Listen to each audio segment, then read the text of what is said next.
Green, for those of you who don't know me, and my wife Nell, who is the tech person behind the scenes here trying to put it all together. We're CBF field personnel serving in Houston, and we're very excited about the people that are online and participating in this. We have churches and individuals that are listening in, and so we're not going to take much time to introduce. I do want to start with a word of prayer, and then I will introduce each of the speakers as they begin. Okay, so let's open with a word of prayer. Father God, we thank you for this opportunity to learn more about our Muslim friends and what they believe. And Lord, we just pray that we will truly be open to what we hear tonight, that you will help us to be more informed. And Lord, as you call us to each of us to love our neighbor, Lord, help us to do that and learn how to do that even more. Lord, just bless this time now. We pray this in Jesus' name. Amen. Okay, I don't see Dina on, and so Oscar, I'm going to introduce you as the first speaker. Okay. Oscar Karakuzu was born in Turkey in 1979. He moved to the USA in 2002 to pursue his doctorate degree in genetics at the University of Texas Southwestern Medical Center in Dallas. He's been working for a private research lab since 2010. He's also been involved in interfaith dialogue activities since 2004. He's married to Fatma, and they are part of the Houston Blue Mosque here in Houston. And so, Oscar, I will give all the speakers, you'll have 8 minutes to start and do your short presentation, and I will give you a warning at 1 minute till, okay? Okay, all right. And also, Nell will do the slides, and so when you want the next slide, just say next slide for her. Okay, I will do that. Thank you again, and welcome to you, and go right ahead. She'll flip through to your slides now. Okay.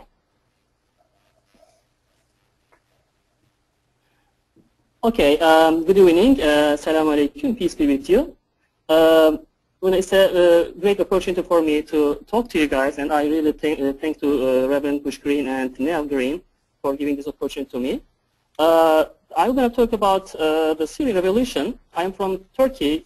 Maybe I'm not the best person to talk about Syrian revolution, but Turkey is affected by the revolution there. So I will give you a perspective of a Turkish guy living in the United States. So consider these things when you are listening to me. Okay, next slide, please. Okay, so the country's name is Syrian Arabic Republic. So it's a republic, but there are different kinds of republic in the world. Next slide, please. Okay, you can see in the map the Syria with which has a star, red star on there, is neighbored by Iraq, Turkey, Jordan, Lebanon, and Israel. And it's a very, very important place. It's the heart of the Middle East, which is a very complicated area in the world. Okay, next slide, please. I think this demographics, knowing the demographics of the country also might be important to understand what's going on in Syria. So 60% of the country is Sunni Arabs, and 12% is Alevite Arabs, which are kind of a Shia group. And there's smaller groups of other Muslims. Actually, there are 9% Kurdish Sunni people and 10% Christians. Next slide, please. I would like to give you a short history about Syria. I'm gonna just, you can read this later. I'm just gonna focus on the red parts. So the Republic of Syria was established in 1932 as a colony of France. Then they gained independence from France in 1946. They had like few multi-party democracy trials, but they failed. And they had like 3 military coups in their history, 2 of which was done by the El Ba'ath party, which is now governing the country. So now it's a single party ruling the country. Next slide, please. Okay, so what is the Al-Baath Party? So it's their motto is unity, liberty, and socialism.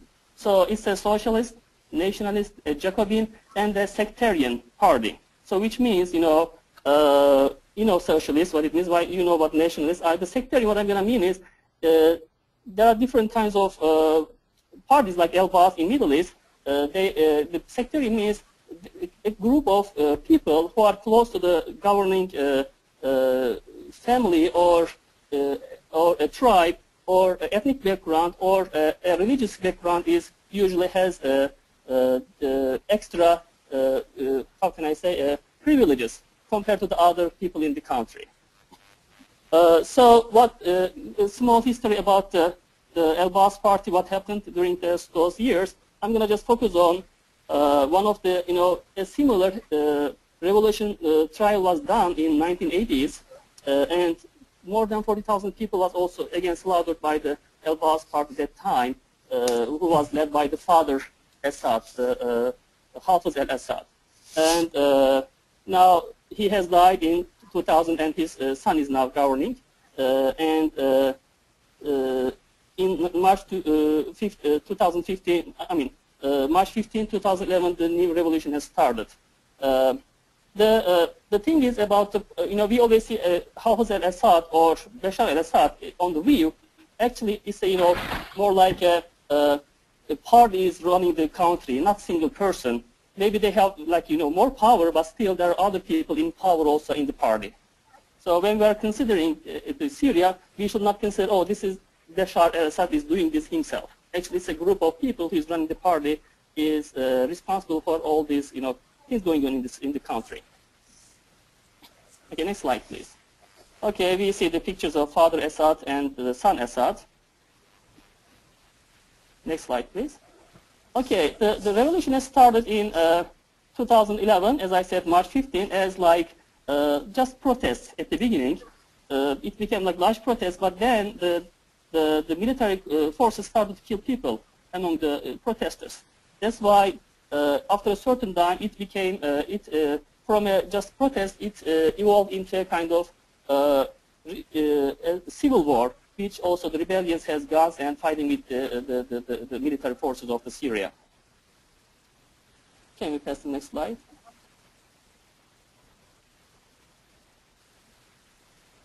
So in 2011, October, the opposing groups of the Syria established the Syrian National Council as the alternative, alternative to the Syrian government. This opposition met in Doha, and they formed a national coalition, and European Union, Gulf Cooperation Council, and different international groups also recognize these people as the legitimate representative of the Syrian, the country of Syria. Next slide, please. Okay, so during this revolution, it was as bloody, maybe more bloody than the Hama massacre in 1982. In 2 years, more than 45,000 people has been killed. Most of them are from most of them are civilians, more than 3,000 women and children. And so it's a really big tragedy from the viewpoint of the normal people outside, not the fighting people, but just civilian people. It's a really big tragedy now going on. Next slide, please.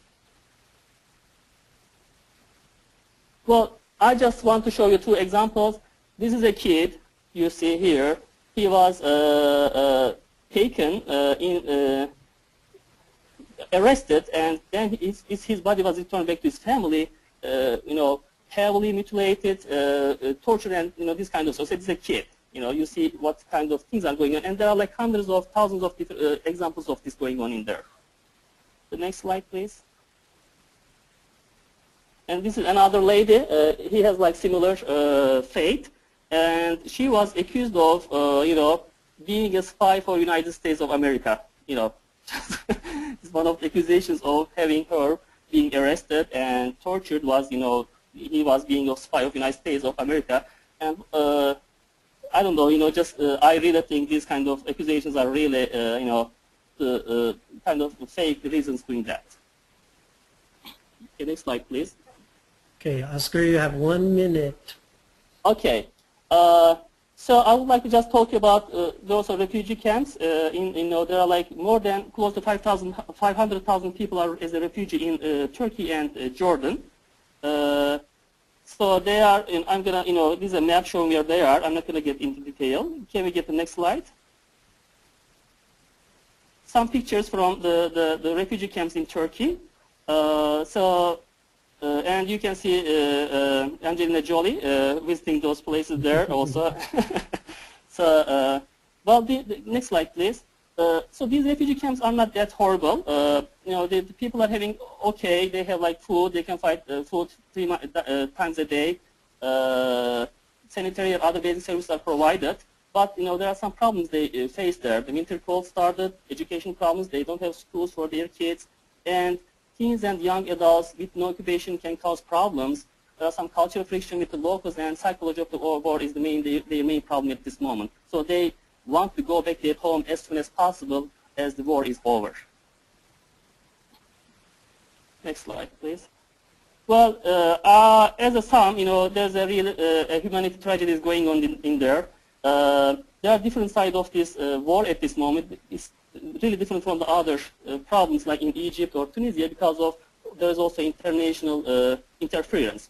So it's a problem going on now with more than 40,000 people dead. Maybe it's going to increase, if there is nothing done in the future. I would like to finish my talk now. I will talk about some maybe dialogue, but time is up. So this, basically what's going on in Syria. You can find this information maybe on the net. Just I wanted to give you a short summary of what's going on in there with a Turkish perspective. Thank you very much. Okay, thank you so much, Oscar. You're welcome. And maybe we'll get to a question to the interfaith dialogue at the end. Okay. Okay. Okay, let's go on down to Imam Shah next. Imam Shah is a resident imam at the Mariam Islamic Center located in New Territory, Sugar Land, Texas. He completed the memorization of the Quran when he was 12 years old. He went on to pursue an extensive 4-year Islamic studies course. He also holds a bachelor's degree from the University of Houston. Imam Shah has pioneered many programs in Houston for the youth as well as families. He has also represented Islam at various forums. Imam Shah is married and lives in Sugar Land, Texas with his wife. So Imam, we're very glad to have you tonight, and again, you have about 8 minutes, and I'll give you a warning at the end, okay? Sounds good, thank you. I hope everyone can hear me clearly. Am I good? It's perfect. Yes. It's perfect. Sounds good. Well, first and foremost, thank you for giving me this opportunity to be part of this interfaith project. I want to thank and appreciate Mr. Butch and his wife, Nell Green, for providing such a flat platform for the members. May God bless you. God bless all the attendees and the speakers as well. Well, the topic today of my presentation is being Muslim in America. Now, as you can see on the screen, it says it has a picture of one of the ladies with a scarf on. So you might know that that's how Muslims, Muslims, when you see a woman with a hijab on, a scarf on, that's you would know that these are Muslims. And one of the main thing that I'd like to cover today is that how are Muslims interacting, and what are the difficulties, and what are some of the benefits of living in the United States, and how are they coping between all of these changes that are going place all over the world. If you could please move on to the next slide. Thank you. So the 3 points that I brought up on the slide is the struggle after 9/11. These are the main things that I'd like to cover today in just about 8 minutes, which I have. The struggle after 9/11 has been tough for Muslims all over the United States. There's been hate crimes and there's been different activities and against not only individuals as families but even organizations. For instance, me living in Houston, I can name a few incidents that took place and just close to our mosques here in Houston. Now, Muslims have been facing some of the stereotypes at work when they apply for work just because of the Arab Spring or the things that go on in different parts of the world, be it Middle East or Afghanistan or any other country in the world. It does affect the Muslims living in the U.S. because the way the media presents the picture of Muslims to the Americans living in the U.S., so that's what they think of. That's how how we have these channels, CNN and Fox, and how they talk about Islam and Muslims. But the reality is that this is not Islam is, and this is not who Muslims are. I am a Muslim, and I'm a peaceful man. I'm the Imam of this mosque, and you can see all of the presenters or the speakers, and you may know Muslims in your neighborhood. Muslims are living in the United States, and you will find them in every part of every field of the United States. Go to the hospital, go to schools. There are different organizations they have formed in schools. There are doctors, and Muslims are found in every single field. And now you can find Muslims in almost all kinds of neighborhoods. Every neighborhood you will find Muslim families living there, and they are just like everyone else, any other citizen living in the United States of America. They practice their religion, but they also respect the laws of the country, and believe me, especially American Muslims, they love this country and they call themselves Muslims, but not just Muslims, American Muslims. So there's been some stereotype against Muslims. There have been some difficulties to Muslims, especially after 9/11, but it has given us the opportunity to provide it has given the Muslims the opportunity to educate people about Islam. So this was something that brought up a positive effect or an impact of 9/11 as well. A lot of people didn't know about Islam, so when they heard about Islam in the news or in the media, they started asking questions. Now, let me tell you, I am part of the Maryam Islamic Center, and I'm the Imam of this mosque in the New Territory Sugarland area. And I've just joined here about 1.5 years ago. Within the last 1.5 years in this being part of the center, we have about over 15 to 20 interfaith groups, different groups from different churches, from different organizations, from schools, high school, and they are coming and they want to know about Islam because they know they have Muslim neighbors, they know they have Muslim colleagues, they know they have Muslim workers, and they know the fact that these people are not terrorists. They live and work with us each and every day. So they come to the mosque and they ask us this question: what is going on? And tell us about Islam. What does Islam really say about terrorism? What does Islam really say about oppression and this and that? And that is not the case about Muslims. Just because someone does something wrong does not mean that the whole or the entire religion is to be blamed for. Someone may do something in the Middle East or in any part of the world. I have nothing to do with him. People living in the United States have nothing to do with that. He may practice it and he may use the religion as his shield. This is something that's very common. People do something and they try to blame others. They try to take religion, because religion is the most common thing. They try to use religion as a shield. Oh, this has been taught to us by a religion to protect their personal faults. But believe me, that is not Islam. That is not the teachings of the Holy Quran. That is not the teachings of Prophet Muhammad, peace and blessings be upon him. So the struggle of after 9/11, yes, there were some stereotypes, there were some crimes, there were some incidents all over the United States, but it also gave us the opportunity to bring forth a proper and a good picture about Islam. Now, if you go ask about Islam to a person who's living in a different country, who's already an extremist, he will give you something else. But if you come and ask me about Islam, I will tell you what Islam is, and I will explain to you, no, I don't believe in this, and this is not what Islam is. Now, I know I'm already running out of my time. Yeah, you Probably have about like, 1 minute. Right? Oh, wow. I already covered Sorry. one point. Okay, so I'm going to move quickly. The opportunity, point number 2, you can see the opportunity to succeed along with religious freedom. Now, living in this country, Muslims are so happy that we can succeed in this country along with practicing our religion. Now, this is a freedom that a lot of people may not have in any part of the world. We have the ability to live in this country. We have all sorts of organization. Muslims have no problem at work. They have no problem. Students have no problem at universities or college. They are able to practice their religion. They are able to establish mosques, centers, and organization. Now we'll move on to the next point and the last point. Living in the U.S. has broadened the mind of Muslims, and this is something that I credit the United States and the system and the law system over here.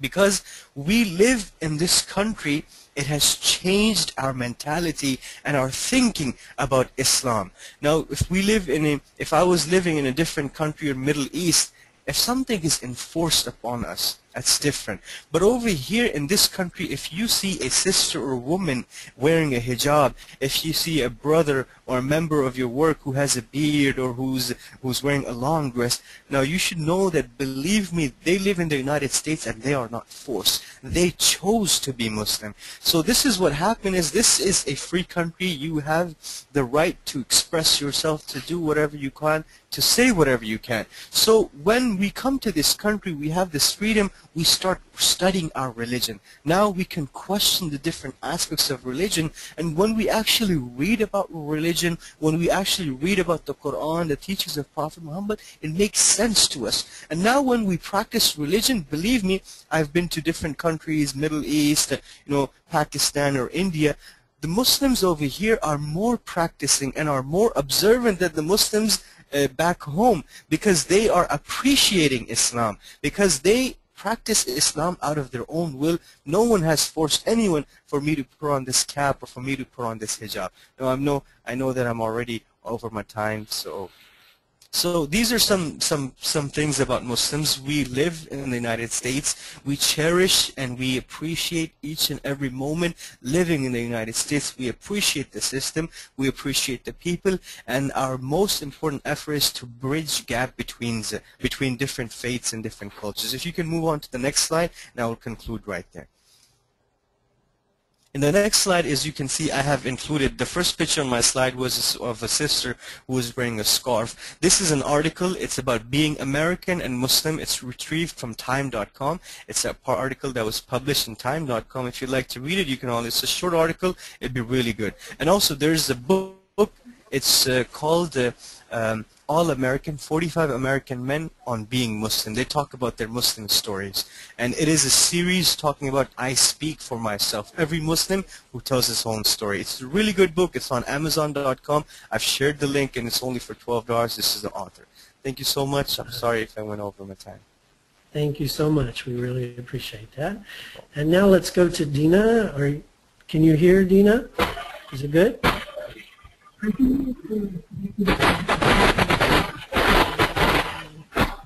We've still got quite a bit of feedback there.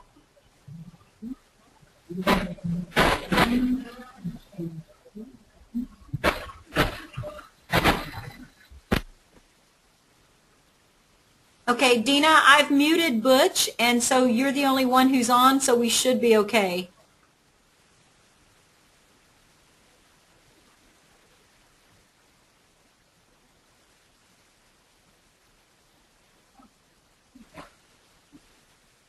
No. Can you hear me? No? Yes, you're good. You can start. Hello?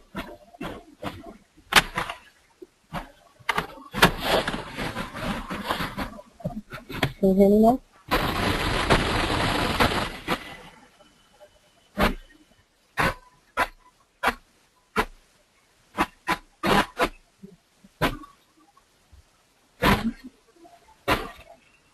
Okay, Dina, try picking up your microphone and putting it closer to your mouth. Can you hear me?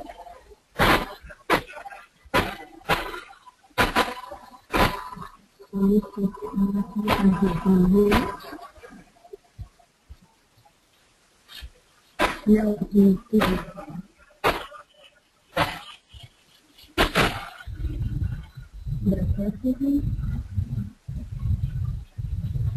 Okay, Dina, I'm afraid that we're having tech issues and you're not coming through.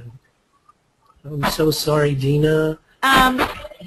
Dina, try calling in, okay?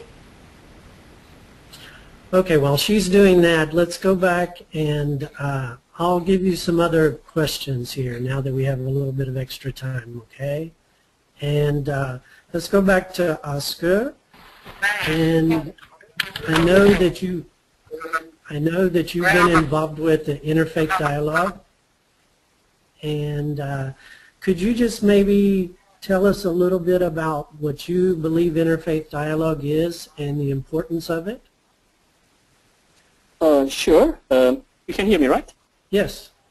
Well, I'm going to start with a saying in Turkey, which we say the people are enemy to do things they don't, or the people, the human is enemy to do things they don't know.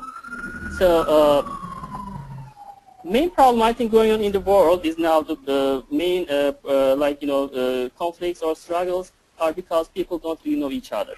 So you can, you see someone outside, you don't know him, you can generate so many different scenarios about him, knowing not knowing him. So we think the dialogue between people, this can be interfaith dialogue, this can be intercultural dialogue, or any kind of groups of dialogue is a very important for people to understand each other. And we think this is especially interfaith dialogue is very important at this point because we see that there are theories in the world saying that the people are going to fight because of religion, and I believe this is not going to happen. I hope this is not going to happen. And to stop this, I think the religious people should know each other, should know that they are not really different in the sense of what they want in this world. So basically, that's what interfaith dialogue is: bringing people together, having occasions to understand each other, being friends, and so those kind of stuff. So and the activities I have been volunteered was usually this kind of stuff, coming together, introducing each other to us, and becoming friends actually, more than just coming together, but also becoming friends. Okay, great. Great, thank you. I don't know. Okay. Go ahead. Do you have one more thing? No, I think that's all. If you have more, so I can. That's all I'm gonna say now. Okay. Okay. Rich, can you hear me at all? Yes. Yes. I can hear you much better now. Better? Okay, this is by phone, so hopefully it works. Okay. Let me give a real quick introduction for Dina, okay? Dina is currently a UHCL student in clinical psychology of the master's program. She has a medical degree from Egypt, but is not practicing medicine in order to care for her family of 6 children. She's married to a cardiologist, and her family, they are part of the Clear Lake Islamic Center. Okay, Dina, we'll try to give you almost all of your 8 minutes, but if you could do it quickly, that would help. Sure. I apologize for the problems. I really no tried problem. to. Okay. So it's hard to talk about the Egyptian Revolution in just 8 minutes, but we'll try. I preferred, and I chose to put this picture in front of the very first slide because that's how I feel about it. It's a humongous change. It's this historical change that we are all proud of as Egyptians. And you can move to the next slide. The revolution started on January 25th of 2011, and that was not really planned to be a revolution. They moved in order to protest some of the practices of the police and of the tyrannic regime over there, which was very, you might have heard about how he practiced being a dictator for 30 years, and previous to Mubarak, the last dictator who was out the last year or like 2 years now, was also a military regime. So they lived for 60 years under military governance.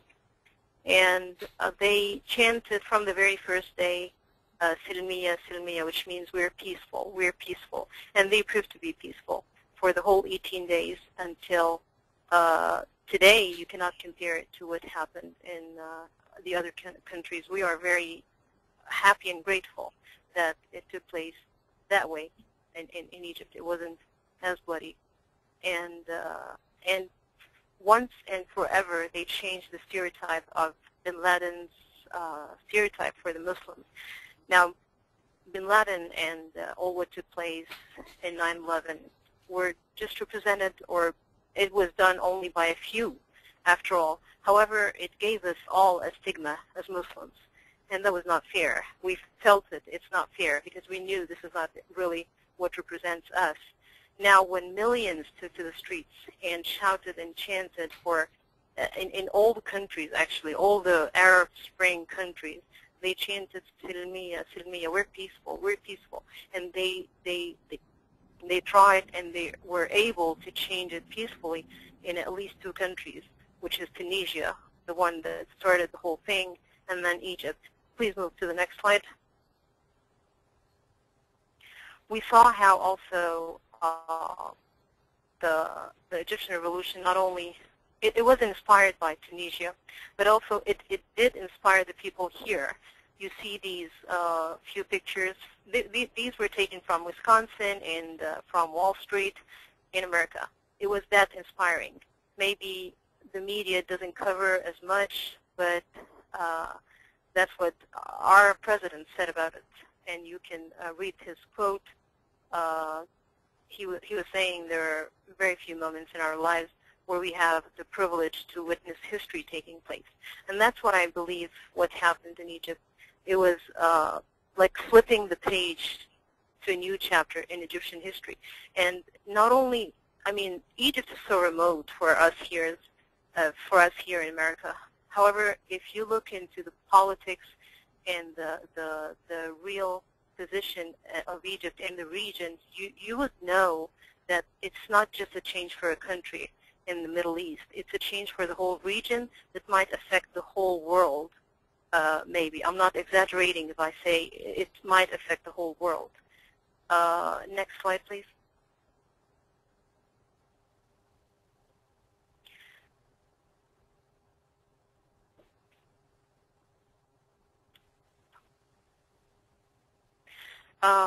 Now the reasons behind what happened in Egypt are mainly what they have been chanting.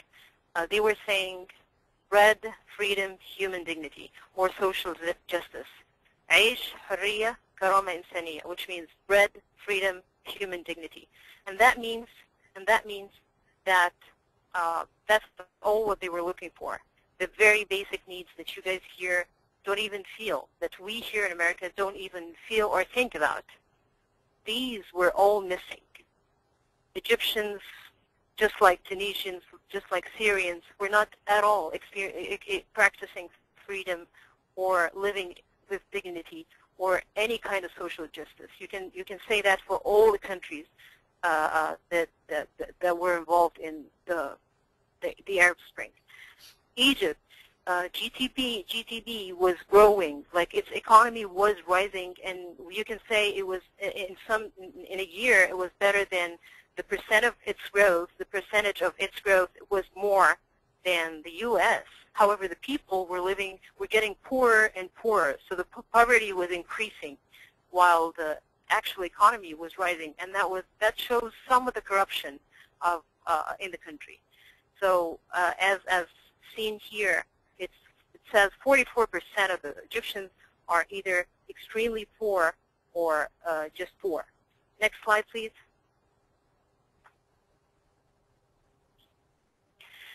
A beautiful research from the PEW Research Center that came out in May 2012 just gives you a little glimpse of what's actually taking place in Egypt after the revolution.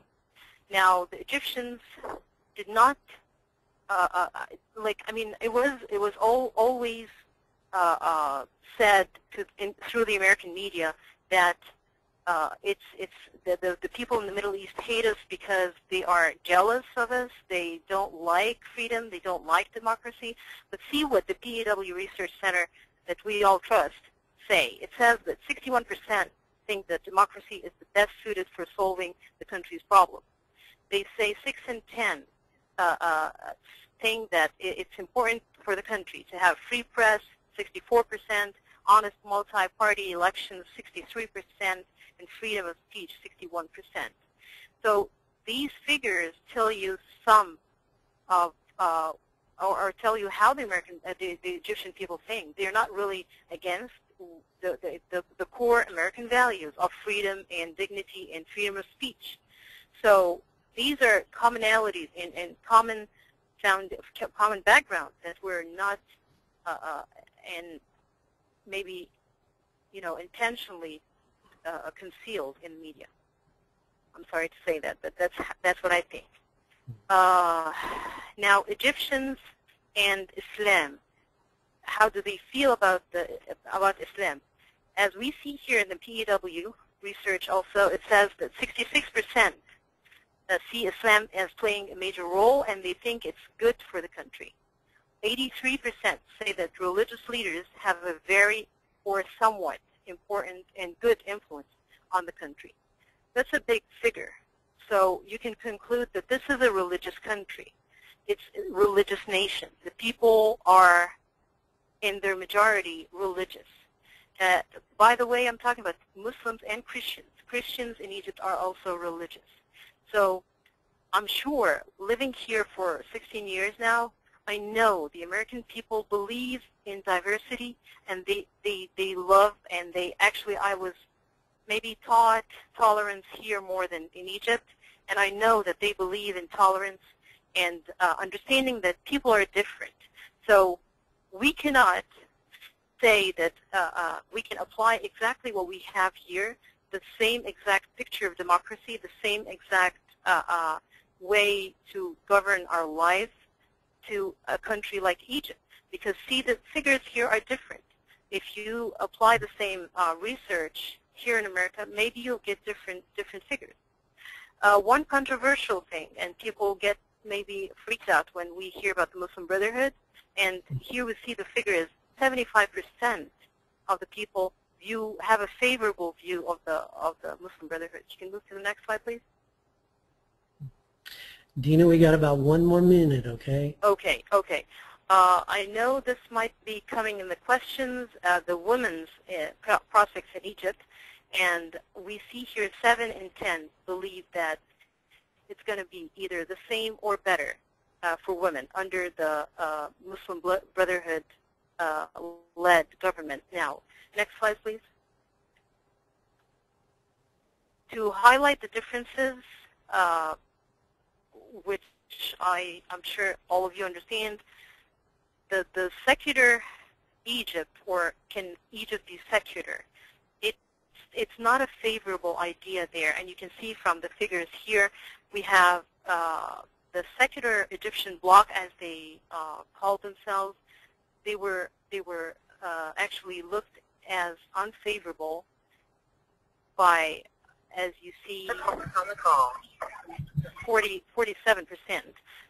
compared to 38% as favorable. So these figures just give you a general idea of how this country is going to move forward, and that it will end up, hopefully, with a democratic, not a theocratic, not a theocracy like Iran, but a democratic picture. Hopefully, that's what we're hoping for. However, it might not look exactly as what we're living and experiencing here in America. Thank you. And the last slide is references if you want to look into them. If you want to please get the last slide, Mitch.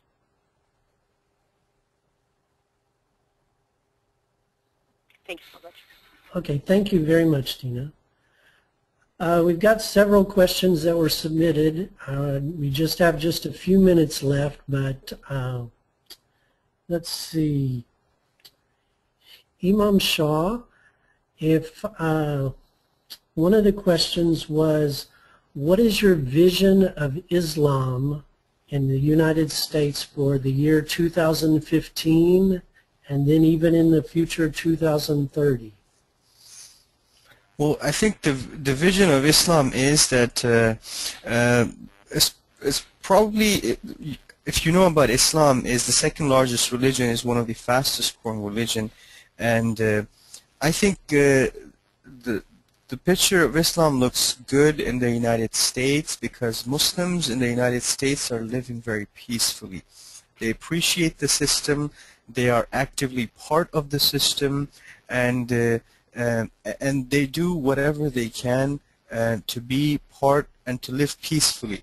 So I think the vision of Muslims in the United States is really good. This is our home. We live here. My wife is from here. Our kids are born here. I mean, I may be able to go back, but my children are not going to go back. So this is our home. This is our land, and there is no going back. It's just that we will be here, and we love it here, and this is our country now. Okay. The only difference is our religion is Islam. Mm-hmm. Okay. Dina, let's, you know, you talked about the freedom of religion there in Egypt, and I know some people, especially the Christians here in the United States, have many questions because there's, in Islamic countries, there's a minority religion, different minority religions, and in many situations there's a lot of persecution towards the minority religions. And maybe in regards to Egypt, I know the Copts have had some persecution there as well. In Iraq, some of the Christians there. Can you address that and maybe what can be done, what is being done, and you know, what can American Muslims do to help in that situation? Well, first of all, I would like to say that I appreciate living here as a minority. Can you hear me well? Good? Yes, okay, that's good. I hear echo. I hear my own voice. But anyway, I appreciate Living here as a minority, and I hope the Christians in Egypt will be able to live the same privilege as I am now here in America. I feel the system protects me. I feel that there is the rule of law is above everybody, and I think that's a privilege, and I appreciate that. That's first of all. Second of all, I think there is a tremendous injustice that's being done through the media and through some people who are not accepting the idea of a religious Egypt that is of a majority of Muslims. So I cannot agree with the persecution of Christians there as like a phenomenon or like as something that's happening all over the place. Maybe there are, you know, events or things, unhappy things that happen here or there, but I don't think it's something that's overwhelming or something that's taking place on a regular basis or like a regular organized groups are doing it. I think maybe just individual things happen here and there, which is understandable, and we suffer from that here in America, but I cannot say as a Muslim American that I am being persecuted here in America because of individual things that are happening. So I disagree that there is an organized persecution for Christian Egyptians. We have been living together. I have Christian friends myself. I have Christian Copts friends as friends. I grew up with them. My mom grew up in a Christian school. I had Christians with me in medical school. They were friends. So we actually lived peacefully. We used to live peacefully there in Egypt, and I think the situation will stay the same or even better. However, the turbulence that took place after the revolution is totally understandable because there was this chaos that might stay for just a little bit longer. It's, again, a historical change. It's not an easy change. It's 60 years. This is the very first elected president in the 7,000 years of Egyptian history. I'm not joking. we've had the pharaohs and everybody who came afterwards were never ever chosen by the people. So this is a historical change. So the turbulence and the chaos is understandable. However, the fabric of the Egyptian culture and the Egyptian people is not sectarian. It's not sectarian, and sectarian violence would not be part of that. And you can review what Dr. Noah Feldman, I think, from Harvard. He's a law school professor in Harvard. What he was saying about that. So I think we'll be better, way better in Egypt, and we just need to have some patience. Okay, thank you very much. We have lots more questions, but no more time. I'm very sorry. So maybe this means we need to do another one of these and concentrate on the more questions. But at the end here, I would just like to thank our presenters for your time and your thoughts, and we really, really appreciate all that you've said. I want to thank the people that connected and listened in and sent in the questions. And I would just like to encourage all of them to be that loving neighbor to their Muslim friend and to meet them and greet them and be their friend. In the same way that I'm sure our 3 Muslim leaders would encourage their Muslims to reach out to the Christians and others that are not.